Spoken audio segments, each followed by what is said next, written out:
There was a day when an army was stopped. The flow of evil was stopped. This is the story of remembrance to good Horatius Cocles, who won a battle on a long and narrow bridge. Good stood on the bridge alone as evil's army began to cross. And evil warned that he would win regardless of the cost. In the village the people wept in fear of death to come. But Good raised his sword and said, "I'll beat them one by one." The battle raged for hours and hours, and evil did all he could. And although Good was weakening, he kept fighting where he stood. He knew if he was beaten, the village would surely fall, 'cause everyone was terrified of evil's mighty calls.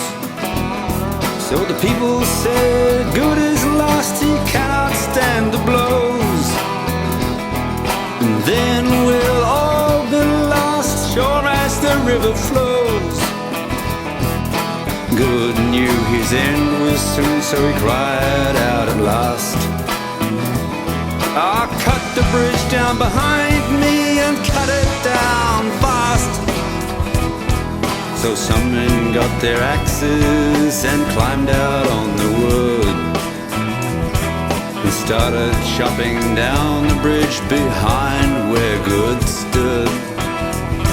As the bridge began to fall, evil took a final swing, and Good jumped in the river, but poor Good couldn't swim. And the people watched in horror as the river pulled him down, but it swept him to the shore where the people gathered round. They mourned as they saw Good's body on the sand. Then someone said, "He's alive," I saw movement in his hand. And as his eyes opened up, people cheered from river to ridge. But there's one who did not cheer, who stood beaten on the broken bridge. Who stood beaten on the broken bridge.